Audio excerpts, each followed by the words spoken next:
وأحسن منك لم تر قط عيني وأجمل منك لم تلد النساء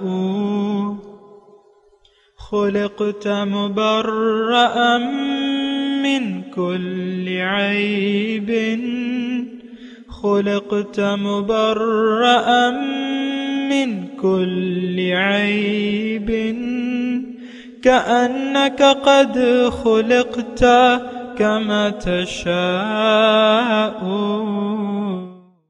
كتاب أنزلناه إليك مبارك ليدبروا آياته وليتذكر أولو الألباب. یہ کتاب برکت والی ہے جسے ہم نے آپ کی طرف نازل فرمایا ہے تاکہ دانش مند لوگ اس کی آیتوں میں غور و فکر کریں اور نصیحت حاصل کریں. اللہم صلی علی سیدنا محمد وعلی آل سیدنا محمد بعدد کل ذرۃ مئۃ الف الف مرۃ. سامعین و ناظرین کرام، السلام علیکم ورحمۃ اللہ وبرکاتہ.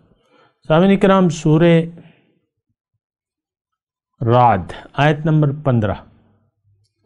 آج کا موضوع، آج کا درس نمبر 1004. آج کا موضوع، کیا ہم اپنا سر اطاعت اللہ تعالیٰ کے سامنے جھکانے کو تیار نہیں ہیں؟ اس کے ساتھ آج کے سبق کا آغاز کرتے ہیں. سب سے پہلے گزشتہ سبق کا اعادہ ہوگا. اعوذ باللہ من الشیطان الرجیم. پناہ مانگتا ہوں میں اللہ کی شیطان مردود سے. بسم اللہ الرحمن الرحیم.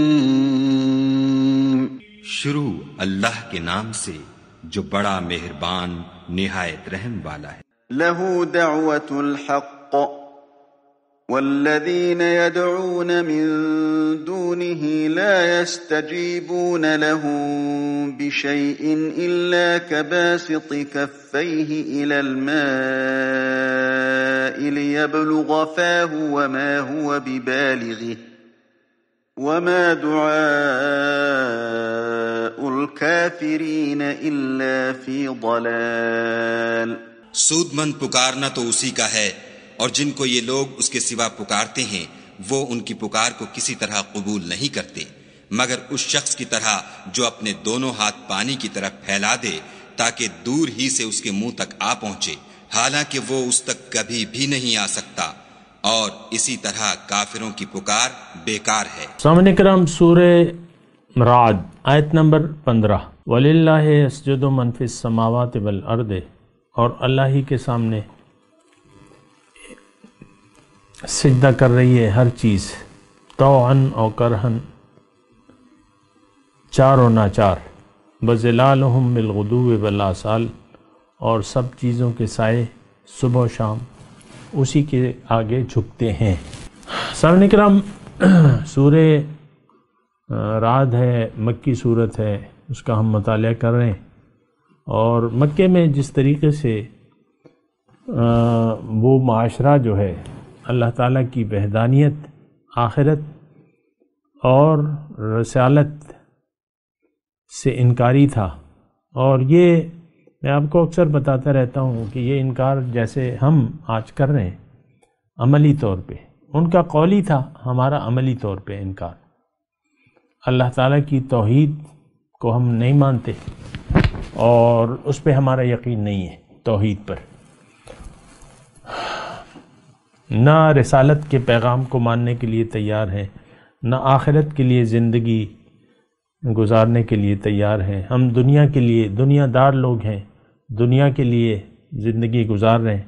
نفس و شیطان کے ہم پجاری ہیں، اور حضور صلی اللہ علیہ وسلم کے اسوہ حسنہ سے ہمارا کوئی واسطہ تعلق نہ ہے، نہ رکھنا چاہتے ہیں. بہرحال میں اپنے مضمون کی طرف آتا ہوں، اور یہ آیت سجدہ ہے. جب آپ فارغ ہو جائیں تو سجدہ کر لیں. اور اس میں دیکھیں بنیادی طور پہ مضمون وہی ہے جو اس صورت کا مرکزی مضمون ہے، یعنی اللہ کے سامنے جھکنا. جیسے کہ گزشتہ آیت ہم نے پڑھی، لہو دعوت الحق، اللہ کو پکارنا سچا ہے، وَلِلَّهِ يَسْجُدُ مَن فِي السَّمَاوَاتِ۔ آج کا جو سبق ہے وہ بھی یہی ہے، اس کے بعد جو آیت آ رہی ہے اس میں بھی یہی مضمون ہے، لیکن آپ ایک ایک کر کے ہم پڑھ رہے ہیں، آیات کو سمجھنے کی کوشش کر رہے ہیں۔ دیکھیں، انسان کا طبعی میلان ہوتا ہے کہ لوگ جو کر رہے ہیں وہ تم بھی کرو۔ آج ہمارے ہاں گمراہی کا بڑا سبب یہ ہے کہ لوگ گمراہ ہیں تو لوگ دنیا کی طرف دیکھ رہے ہیں، لوگوں کی دوڑ دنیا کی طرف ہے تو ہم بھی دنیا کی طرف دوڑ رہے ہیں۔ یہ یعنی ایک طبعی انسان کا میلان ہوتا ہے، یا اس کی فطرت میں ہے کہ جو اکثریت کر رہی ہے تو وہ کرو۔ یہ اگر آپ دیکھیں تو ایسا مطلب مختلف مثالیں دے کے میں یہ بات پھیلا سکتا ہوں، لیکن میں پھیلا نہیں رہا، کہ انسان جو لوگ کر رہے ہیں بس وہی کہتا ہے یہ میں بھی یہی کروں۔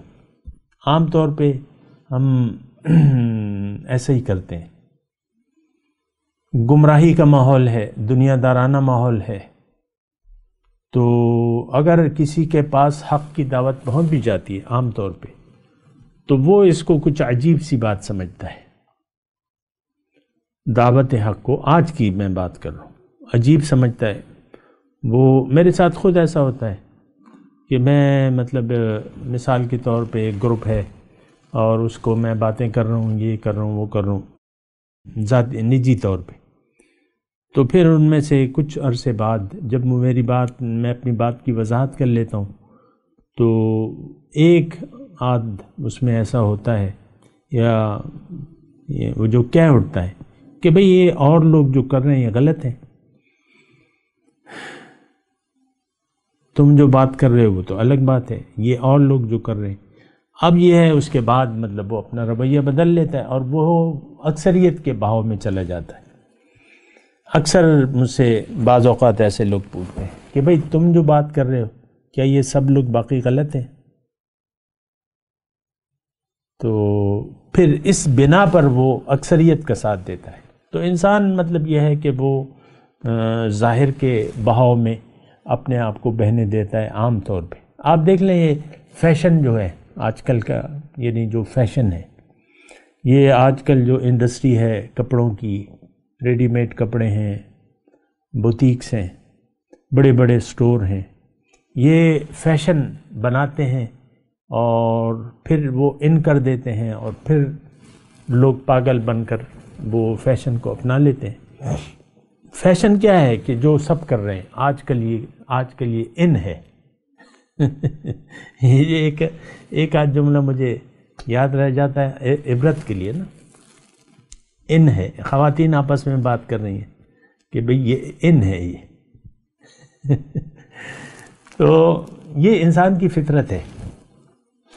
اب اسی فطرت کو اللہ تعالیٰ بنیاد بنا کے ہمیں اپنی اطاعت کی یاد دلا رہا ہے۔ وَلِلَّهِ يَسْجُدُ مَن فِي السَّمَاوَاتِ وَالْأَرْضِ طَوْعًا وَكَرْهًا وَظِلَالُهُم بِالْغُدُوِّ وَالْآصَالِ۔ بات جب اکثریت کی ہے، اے انسان، اے مجھ سے باغی انسان، تم یہ تو دیکھو کہ یہ اکثریت کیا کر رہی ہے۔ جو کچھ آسمانوں اور زمین میں ہے یہ سب میرے ہی سامنے جھکے ہوئے ہیں، میرے حکم کو فالو کر رہے ہیں، میرے بنائے ہوئے قانون کو فالو کر رہے ہیں، تو تم بھی ان کے ساتھ مل جاؤ۔ یہ اس آیت کا مدعا ہے، مرکزی مضمون۔ وَلِلَّهِ يَسْجُدُ مَن فِي السَّمَاوَاتِ وَالْأَرْضِ۔ اصل تو سجدہ ہے۔ اب یہاں سجدہ وہ اصطلاحی سجدہ مراد نہیں ہے، لیکن سجدہ اطاعت، جیسے کہ فرشتوں کو اطاعت کا سجدہ ہوا تھا، عبادت کا نہیں ہوا تھا، مثال کے طور پہ۔ تو اصل سجدہ تو ایک ذات کو ہے، عبادت کا، اور وہ اللہ کو ہے۔ اب باقی تمام کائنات تو اللہ تعالیٰ نے پیدا کی ہے، اپنے اس کے قانون کے مطیع ہیں۔ یہ سب چیزیں جو زمین اور آسمان میں اللہ تعالیٰ نے پیدا فرمائی ہیں ظاہر ہے کہ یہ تو انسان کے لیے ہے، انسان کے فائدے کے لیے ہے، اور یہ اللہ کے بنائے ہوئے قانون کے مسخر ہیں، لیکن اللہ اپنے قانون کا تابع نہیں ہے۔ اللہ جب چاہے اس قانون کو توڑ سکتا ہے، جب چاہے۔ وہ قادر ہے، وہ حاکم ہے، ظاہر ہے۔ اچھا، اب اس میں جو مضمون ہے وہ یہ ہے وَلِلَّهِ يَسْجُدُ مَن فِي السَّمَاوَاتِ وَالْأَرْضِ طَوْعًا أَوْ كَرْهًا۔ اب یہ یعنی چاروں ناچار، خوشی سے یا مجبوری سے۔ تو طَوْعًا کا لفظ جو آتا ہے یعنی دوسری جگہ یہ مضمون ہے وَإِذْ قَالَ، یعنی اللہ، اس کا مفہوم یہ ہے کہ میں نے زمین اور آسمان کو پیدا کیا، فَقَالَ لَهَا وَلِلْأَرْضِ ائْتِيَا طَوْعًا أَوْ كَرْهًا قَالَتَا آتَيْنَا طَائِعِينَ۔ زمین اور آسمان کو اللہ تعالیٰ نے پیدا کیا، اس میں جو کچھ بھی ہے، اور پھر ان سے کہا کہ بھئی تم میری اطاعت، تمہیں میری اطاعت کرنی ہے، میرے حکم کے سامنے جھکنا ہے، خوشی سے یا ناخوشی سے۔ تو ان سب نے کہا کہ ہم خوشی سے آپ کی حکم کے تابع ہوتے ہیں اللہ تعالیٰ۔ تو ظاہر ہے کہ باقی مخلوق تو مجبور ہے، مجبور محض ہے، اس میں وہ صفات نہیں ہے جو انسان میں ہے۔ انسان اشرف المخلوقات ہے، اور اللہ تعالیٰ یعنی یہ ایک یونیک مخلوق ہے، اور اس کا رتبہ باقی مخلوقات سے برتر ہے، یہاں تک کہ فرشتوں سے بھی اس کا درجہ بلند ہے۔ فرشتوں کے پاس نفس نہیں ہے، ہمارے پاس نفس ہے، اور بہرحال یعنی آپ کو پتہ ہے کہ اللہ تعالیٰ نے جب ارادہ کیا ہمیں پیدا کرنے کا، وَإِذْ قَالَ رَبُّكَ لِلْمَلَائِكَةِ إِنِّي جَاعِلٌ فِي الْأَرْضِ خَلِيفَةً وَإِذْ قُلْنَا لِلْمَلَائِكَةِ اسْجُدُوا لِآدَمَ فَسَجَدَ الْمَلَائِكَةُ كُلُّهُمْ أَجْمَعُونَ۔ یعنی فرشتے بھی، یعنی انسان ان فرشتوں کے درجے سے بڑھ سکتا ہے اگر یعنی یہ اپنی راستے پر چلے، اپنی منزل تک چلے۔ اب دیکھیں فرشتوں کے لیے تو کوئی جنت، عذاب، دوزخ یہ کچھ بھی نہیں ہے، بہرحال اس کی میں بحث نہیں کرتا۔ میں آپ کو یہ کہہ رہا ہوں کہ یہاں اللہ تعالیٰ انسان کی جو فطرت ہے اندر، اس کو پکار رہا ہے کہ دیکھو تم تو عوام یعنی عام اکثریت کے بہاؤ پر چلتے ہو، تو تم دیکھو میری کائنات کو دیکھو، ہر چیز میرے حکم کے سامنے سجدہ ریز ہے، اطاعت گزار ہے، میرے حکم کے تابع ہے۔ جو حکم، جو قانون جو میں نے مقرر کر دیا ہے جس کے لیے بھی، وہ یعنی وہ کام کر رہا ہے۔ کل وَإِن مِّن شَيْءٍ إِلَّا يُسَبِّحُ بِحَمْدِهِ، ہر چیز جو ہے اللہ تعالیٰ کی تعریفوں کی تسبیح بیان کر رہی ہے۔ وَإِن كُلٌّ قَدْ عَلِمَ صَلَاتَهُ وَتَسْبِيحَهُ، ہر چیز کائنات کی ہر چیز اپنی نماز یعنی اپنا کام جو اس نے کرنا ہے وہ جانتی ہے، اور اپنی تسبیح یعنی کیا کرنا ہے اور کیسے کرنا ہے یہ جانتی ہے۔ میں اکثر آپ کو مثال دیتا ہوں شہد کی مکھی کی، اس کو پتہ ہے کہ کرنا کیا ہے اور کیسے کرنا ہے۔ کل قد علم صلاتہ وتسبیحہ۔ بہرحال تو اپنے مضمون کی طرف آتے ہیں، وَلِلَّهِ يَسْجُدُ مَن فِي السَّمَاوَاتِ وَالْأَرْضِ طَوْعًا وَكَرْهًا وَظِلَالُهُم بِالْغُدُوِّ وَالْآصَالِ، اور ان کا سجدہ بھی اللہ تعالیٰ کے سامنے سجدہ کر رہا ہے، ان کا سایہ وَظِلَالُهُم۔ اب دیکھیں سائے میں کیا حکمت ہے، تھوڑا سا اللہ تعالیٰ کی توفیق اور اس کے فضل سے اس پہ تھوڑی سی بات کرتے ہیں۔ دیکھیں سایہ بھی تابع ہے، اس میں کہنے کا مضمون یعنی مقصد یہ ہے، مدعا یہ ہے کہ سایہ بھی، ان چیزوں کا سایہ بھی صبح و شام اللہ اسی کے سامنے جھکتا ہے۔ اب سایہ آپ دیکھ لیں، گرمی کا موسم ہے مثال کے طور پہ، ایک مسافر جو راہ گزر ہے دھوپ میں چلتے ہوئے ایک درخت کے سائے میں سستانے کو ٹھہر جاتا ہے، اور یہاں پہ مجھے وہ حدیث یاد آ رہی ہے حضور صلی اللہ علیہ وسلم کی، اور وہ میں بیان کیے بغیر آگے نہیں جا سکتا۔ حضور صلی اللہ علیہ وسلم نے اپنے بارے میں فرمائے، مالی ولی دنیا کو، تمہارا میرا تمہاری دنیا سے کیا رابطہ، کیا واسطہ؟ انما مثلی کمثل راکب استظل تحت الشجرۃ ثم راح فترکہ،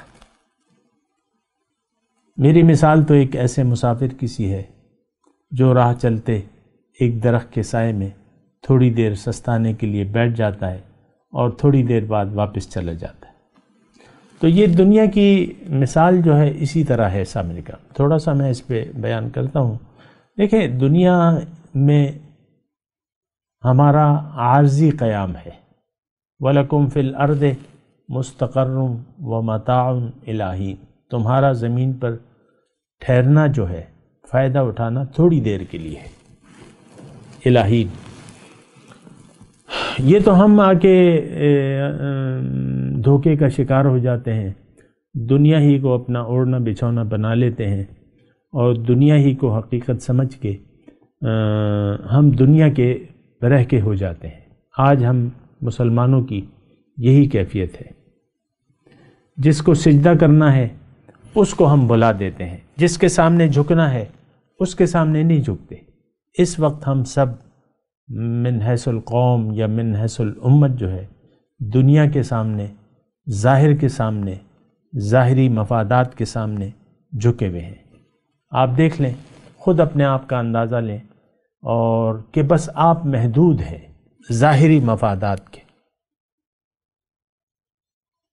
بیوی شوہر کو دیکھتی ہے، بچوں کو دیکھتی ہے، یا باپ جو ہے بیوی کو دیکھتا ہے، بچوں کو دیکھتا ہے، بس یہی ایک دنیا ہم نے اپنی بنا لی۔ یہ کاروبار میرا، یہ میری نوکری، یہ میرا کاروبار، اور یہی میرا گھرانہ۔ تو دیکھیں، ہم ایک بہت محدود زندگی گزار رہے ہیں، ایسا نہیں ہونا چاہیے۔ اصل میں تو سجدہ اطاعت ہم نے کرنا ہے۔ اصطلاحی سجدہ تو وہ ایک الگ چیز ہے، یعنی الگ چیز نہیں ہے، لیکن وہ ایک رکن ہے۔ اگر آپ نے سجدہ اطاعت نہ کیا تو پھر آپ کے اصطلاحی سجدے بھی بیکار ہو جاتے ہیں، یہ بات نوٹ کر لیں۔ اور انسان کی جو کامیابی ہے، یہ بات نوٹ کر لیں، اللہ کے سامنے جھکنے میں کامیابی ہے۔ آج ہمارا سر اللہ کے سامنے جھکا ہوا نہیں ہے، بلکہ اٹھا ہوا ہے۔ ہم زبان حال سے اپنے اللہ کو پکار کے کہتے ہیں کہ لا لبیک اللہم لا لبیک، اے اللہ تیری پکار پہ ہم لبیک نہیں کہتے، تیری پکار پر ہم لبیک نہیں کہتے۔ ساری تعریفیں، ساری نعمتیں بس دنیا کی ہیں، اور دنیا جیسا کوئی چیز نہیں ہے، لا شریک لا، دنیا جیسی کوئی چیز نہیں ہے، بس دنیا ہے، دنیاوی مفادات ہیں۔ تجھے ہم لبیک کہنے کے لیے تیار نہیں ہیں۔ دیکھیں، یہ وہ حقیقی پکار ہے جو اس وقت ہم پکار رہے ہیں زبان حال سے۔ زبان قال سے تو وہ کہتا ہے نا شاعر کہ زبان سے کہہ بھی دیا لا الہ تو کیا حاصل، دل و نگاہ جو مسلمان نہیں تو کچھ بھی نہیں۔ تو مسئلہ یہ ہے کہ ہمارا سر باطل کے سامنے سر نگوں ہے، اور وہ شعر بھی یاد کر لیں کہ یہ ایک سجدہ جسے تو گراں سمجھتا ہے، ہزار سجدوں سے دیتا ہے آدمی کو نجات۔ لیکن وہی ایک سجدہ ہم کرنے کے لیے تیار نہیں ہے۔ کیوں؟ کہ ہم نے دھوکہ کھا لیا ہے، دنیا کا ایک دھوکہ لگ گیا ہے، دنیا کے پیچھے ہم دوڑ رہے ہیں، دنیا ہی اس وقت ہمارا اوڑھنا بچھونا ہے، اور ہم میں سے ہر شخص اپنے ظاہری مفادات تک محدود ہے۔ بس یہ تو دیکھیں بڑا، یعنی اگر آپ حقیقت میں دیکھیں تو یہ تو کوئی مقصد نہیں ہے، ایک بہت اچھی زندگی، بظاہر بہت اچھی زندگی اگر آپ گزار کے چلی بھی گئے، کوئی بیماری نہ ہوئی، کوئی پیسوں کی آپ کے پاس کمی نہ ہوئی، سارا وقت جو ہے آپ نے اقتدار کے ایوانوں میں گزارا، مثال کے طور پہ عرض کروں، لیکن آخر کار تو آپ کو چھوڑ کے جانا ہے، پھر آپ کو رب کے سامنے حاضری دینے کا وقت آ گیا ہے۔ اب اس دن، یعنی اب جو وقت شروع ہوگا موت کے بعد آپ کا، دنیا کی کوئی چیز آپ کے کام نہیں آئے گی۔ وَمَا لَهُم مِّن دُونِهِ مِّن وَالٍ، اللہ سے بچانے والا آپ کو اب کوئی نہیں ہے۔ تو یہ ایک بہت اصل میں ہم ایک بہت بڑے گھاٹے کا سودا کر رہے ہیں۔ دنیا ایک سودے کی جگہ ہے، یہاں اگر آپ فائدے کا سودا کریں یا گھاٹے کا سودا کریں، یہ آپ کی مرضی ہے۔ اللہ تعالیٰ آپ کو مجبور نہیں کرتا کہ آپ اس کی ملاقات کے لیے تیاری کریں۔ اگر آپ اس کی ملاقات کو ناگوار سمجھتے ہیں اور زندگی ظاہر کے لیے گزار دیتے ہیں تو آپ نرے بے وقوف ہیں، نرے، آپ میں یعنی بے وقوفی کی انتہا کر دیا آپ نے کہ آپ ظاہر کے سامنے جھک گئے، باطل کے سامنے جھک گئے۔ دیکھیں اس وقت یعنی آپ خود دیکھیں، محسوس کریں کہ آپ حق کو پکار رہے ہیں کہ باطل کو پکار رہے ہیں۔ اور جو گزشتہ آیت تھی 14 نمبر، اس میں تو ایک بات تھی، لہو دعوت الحق، پکارنا اللہ کو ہے، سچا پکارنا اللہ کو ہے۔ اور ویسے تو ہم پکار رہے ہیں، یعنی دنیا سے مانگ رہے ہیں، ظاہر سے مانگ رہے ہیں، ظاہر سے طلب کر رہے ہیں۔ تو یہ بڑی مشکلات حائل ہیں ہماری کامیابی میں، اور یہ یعنی یہ بڑے بڑے پتھر ہم نے اپنے کامیابی کے راستے میں پہاڑ کھڑے کر دیے ہیں، بہت بڑے بڑے بت ہیں جو ہم نے اپنے لیے خود کھڑے کیے ہوئے۔ دیکھیں ایک تو راستہ یہ ہوتا ہے کہ آپ راستے سے رکاوٹیں ہٹائیں۔ آپ کی کامیابی کا راستہ، انسان جو ہے اس وقت، اس کی جو کامیابی کا راستہ ہے، اس میں اس نے اپنے لیے بہت بڑی بڑی بت یا رکاوٹیں کھڑی کر لی ہیں۔ اور یہاں پہ مجھے اپنے شیخ کا ایک شعر یاد آ رہا ہے، اکثر وہ کہتے تھے کہ بت بوت در راہ حق چوں غیر دوست، عاشقان را بت شکن باید شدن۔ جب حق کے راستے میں کوئی بت آتا ہے تو عاشق بت شکن بن جاتا ہے، اور ہم بت گر ہیں کیونکہ ہم اللہ کے عاشق نہیں ہیں، دنیا کے عاشق ہیں۔ ہمیں محبت دنیا سے ہے، ہم اہل دنیا ہیں، اہل ظاہر ہیں، ہمیں اہل باطن ہونا چاہیے۔ ہماری حقیقت ظاہر نہیں ہے، باطن ہے۔ یہ ظاہر رہ جانے والی چیز ہے، ختم ہونے والی چیز ہے۔ تو بہرحال مطلب یہ ہے کہ دیکھیں، وَلِلَّهِ يَسْجُدُ مَنْ فِي السَّمَاوَاتِ وَالْأَرْضِ طَوْعًا وَكَرْهًا وَظِلَالُهُمْ بِالْغُدُوِّ وَالْآصَالِ۔ میں اصل میں یہ سائے کی بات کر رہا تھا، وہاں سے پھر میں نے بات تھوڑی سی بدل لی تھی، لیکن میں واپس اپنے مضمون کی طرف آتا ہوں کہ یہاں سایہ بھی اللہ کے تابع ہے، اللہ کا اطاعت گزار ہے۔ مطلب آپ سایہ دیکھیں، سایہ کی اپنی تو کوئی حیثیت نہیں ہوتی، سایہ اس کی اپنی کوئی وقت نہیں ہے، کوئی اپنی ذاتی طور پہ، کوئی درخت کا سایہ مثال کے طور پہ، یا عمارت کا سایہ ہے، یا جس کی چیز کا بھی سایہ، وہ ایک تو روشنی کا محتاج ہے۔ سایہ روشنی ہوگی تو سایہ بنے گا، نہیں ہوگی تو نہیں بنے گا۔ اچھا، پھر سایہ جو ہے اپنے وجود میں اس درخت کا محتاج ہے۔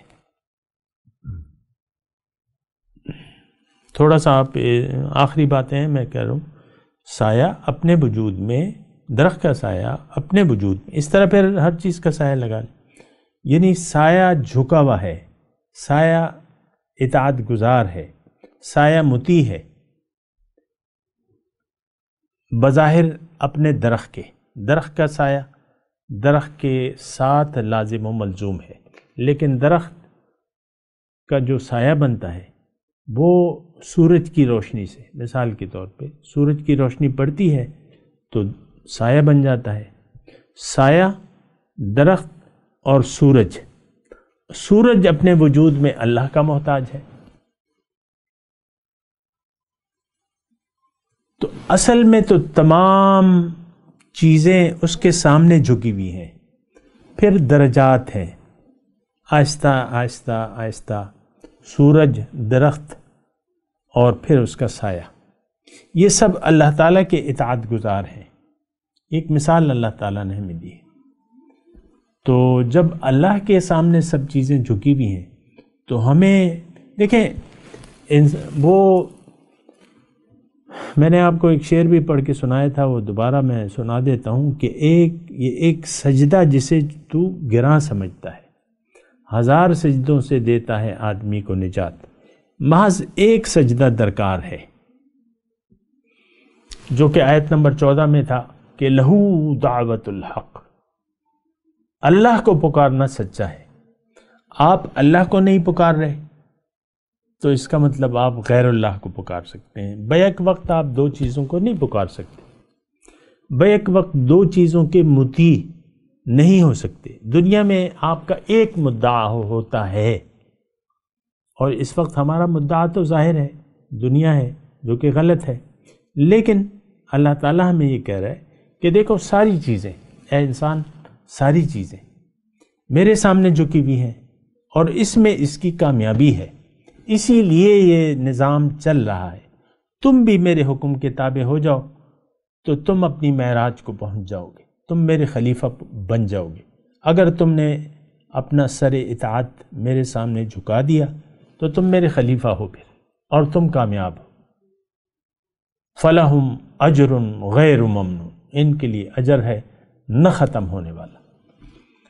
فَمَا يُكَذِّبُكَ بَعْدُ بِالدِّينِ أَلَيْسَ اللَّهُ بِأَحْكَمِ الْحَاكِمِينَ، اس کے بعد بھی کوئی اگر روز جزا کو جھٹلا کے زندگی گزارتا ہے تو کیا اللہ تعالیٰ سب حاکموں سے بڑھ کر حاکم نہیں ہے؟ سورہ 3 کا مضمون ہے۔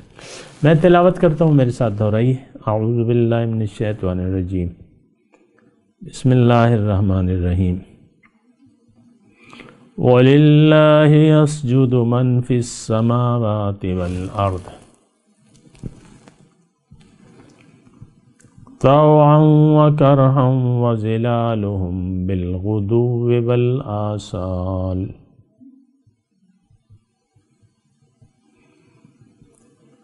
جی ترجمہ سنا دیں۔ وَلِلَّهِ يَسْجُدُ مَن فِي السَّمَاوَاتِ وَالْأَرْضِ،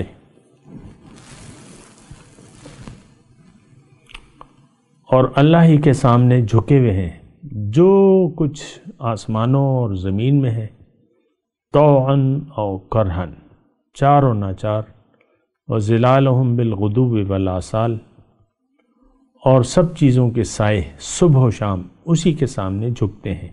اب ان آیت کی تلاوت و ترجمہ۔ اعوذ باللہ من الشیطان الرجیم، پناہ مانگتا ہوں میں اللہ کی شیطان مردود سے۔ بسم اللہ الرحمن الرحیم، شروع اللہ کے نام سے جو بڑا مہربان نہایت رحم والا ہے۔ وَلِلَّهِ يَسْجُدُ مَن فِي السَّمَاوَاتِ وَالْأَرْضِ طَوْعًا وَكَرْهًا وَظِلَالُهُم بِالْغُدُوِّ وَالْآصَالِ، اور جتنی مخلوقات آسمانوں اور زمین میں ہے، خوشی سے یا زبردستی سے خدا کے آگے سجدہ کرتی ہے، اور ان کے سائے بھی صبح و شام سجدے کرتے ہیں۔ اس کے ساتھ ہی آج کے درس کا وقت اختتام کو پہنچا۔ اگلے درس میں انشاءاللہ پھر ملاقات ہوگی۔ وآخر دعوانا ان الحمدللہ رب العالمین، والسلام علیکم ورحمۃ اللہ وبرکاتہ۔ مولایا صلی وسلم دائما ابدا علی حبیبک خیر الخلق کلہم۔